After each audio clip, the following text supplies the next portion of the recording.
గురుగారు, నాకు ఈ మధ్య కాలంలో కొన్ని ఇన్సిడెంట్స్ చూస్తుంటే ఆంజనేయ స్వామి దగ్గరుండి ఇవన్నీ చేశాడా అని అప్పుడప్పుడు అనిపిస్తుంది. అంటే అప్పుడప్పుడు ఆయనకి నచ్చదు కదా సీతారాములను ఏమన్నా అంటే, ఈయన పర్టికులర్గా ఇలా చేస్తున్నాడా అనిపిస్తుంది. అలాంటి 2 ఇన్సిడెంట్స్ చెప్తాను మీకు. రీసెంట్గా పాస్టర్ ప్రవీణ్ అనే అతను సీతారాముల మీద అత్యంత దారుణమైన వ్యాఖ్యలు చేశాడు. అతను యాక్సిడెంట్లో చనిపోయాడు. అంతకుముందు కత్తి మహేష్, అతను కూడా సీతారాముల్ని విమర్శిస్తూ తను ఫేమస్ అయ్యాడు. సో వీళ్ళిద్దరు కూడా రోడ్ యాక్సిడెంట్లోనే చనిపోయారు. ప్రతి రోడ్డుకి ఆంజనేయ స్వామి కాపలా ఉంటాడు అంటారు. ప్రతి సందులో ఒక విగ్రహం ఉంటుంది. ప్రతి రహదారిలో కూడా ఎక్కడో చోట మనకు ఆంజనేయ స్వామి కనపడుతూనే ఉంటాడు.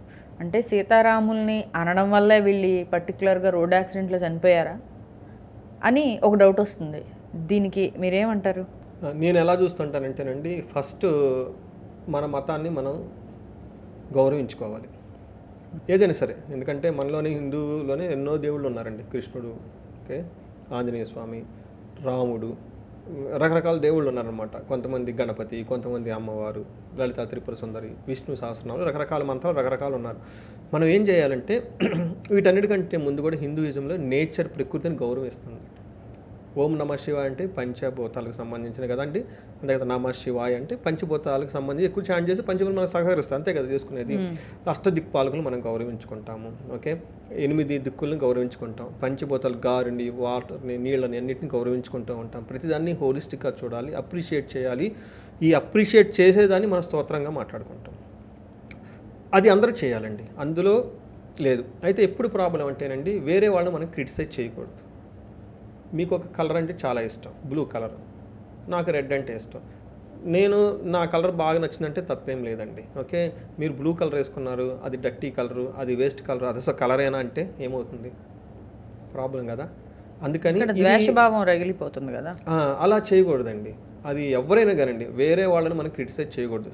మనం ఏం చెప్తారు, ఏ మాత్రం ఎవరైనా కానండి, ప్రైజ్ ది లార్డ్ అంటారు కదండి. ఓకే, మనం ఎవరు చూసుకున్నా కానీ స్తుతి చేయమంటారు, ఓకే, స్తోత్రం చేయమంటారు, లేదంటే సహస్రనామాలు చదవమంటారు, కీర్తించమంటారు. అంతే కదండి. కీర్తనలు అంటారు. అంటే ఏంటి? కీర్తించండి, అప్రిషియేట్ చేయండి. అంతే కదా. ప్రైజ్ ది లార్డ్ అంటారు. అంతేగాని criticise the human being, criticise అని ఎక్కడో చెప్పారు లేదు కదా. మరి వీళ్ళు క్రిటిసైజ్ చేస్తూ మాట్లాడితే అది ఏంటి? అదే నా పాయింట్ కూడా. అది కర్మ కదా, అది బ్యాడ్ థింగ్. అది అలాంటి వాళ్ళు నేచరే వాళ్ళు పనిష్ చేస్తుంది. ఓకే, యద్భావం తద్భావతి. మంచిగా ఉండి మంచిగా చేసి 10 మందికి హెల్ప్ చేసి 10 మందికి చేసి గొప్పవాళ్ళు మీరై వాళ్ళని చేస్తే అదే వాళ్ళకి వస్తుంది.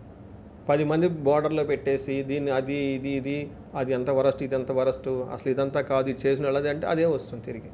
అందుకని చెప్పేసి మహానుభావులు గొప్ప గొప్ప పనులు చేసి చక్కగా సమాజానికి ఉపయోగపడి పేరు ప్రఖ్యాతులు తెచ్చుకొని వాళ్ళ పొజిషన్కి, వాళ్ళ కులానికి, వాళ్ళ మతానికి వన్నీ తెచ్చిన మహానుభావులు చాలామంది ఉన్నారు. అట్లనే వేరే వాళ్ళని ద్వేషిస్తూ పోయిన వాళ్ళు చాలామంది ఉన్నారు. బట్ పోయినప్పుడు చివరికి ఒక గొప్ప వ్యక్తి పోయాడు అనుకోవాలి, అంతేగాని పోయాడులే అనుకోకూడదు. అంటే కొన్ని మాటలు వాడకూడదు, ఒక ఏదో పోయాడు అన్నట్లు అనుకోకూడదు. ఏముందండి అక్కడ జీవితం, అంతేనా? అవును. అందుకని నేనేమంటారండి, మీరు అడిగినట్టు హనుమంతుడు ఒక్కటి రామనామం ఎక్కడ ఉంటుందో హనుమంతుడు అక్కడ ఉంటారు. మరి అక్కడ కించపరిచిన చోట కూడా ఆయన ప్రభావం చూపిస్తాడా అన్నదే నా క్వశ్చన్. అంటే పిచ్చుకుపోయి బ్రహ్మాస్త్రం వేసినట్లు ఈ చిన్న చిన్న ఈవెంట్లకి హనుమంతుడు వైబ్రేషన్స్ వచ్చి వాళ్ళని చేసి అంత దాన్ని అయితే నేను అన్నండి. అది కర్మ వాళ్ళని తీసేసుకుంటుంది. బట్ ఎక్కడ రామనామం ఉంటుందో, ఎవరు రామభక్తులు ఉంటారో వాళ్ళు ఖచ్చితంగా రక్షించబడతారు. రాముని దూషించే వాళ్ళు వాళ్ళ పాపాన్ని వాళ్ళే పోతారు. ఇప్పుడు దూషించిన వాళ్ళు పెద్ద రావణ బ్రహ్మలు ఏం కాదు, పెద్ద పెద్ద తపస్సులు ఏం చేయలేదు. జస్ట్ నార్మల్ పీపుల్, వాళ్ళకి సంబంధించిన వాళ్ళు ఏం మాట్లాడుకుంటూ ఉన్నారు, క్రిటిసైజ్ చేస్తూ ఉన్నారు. దానికి వాళ్ళంతా వాళ్ళే పోతారు. బట్ రామభక్తుల్ని ఖచ్చితంగా హనుమంతుడు రక్షిస్తాడు. రైట్ గురుగారు, థ్యాంక్ యూ అండి.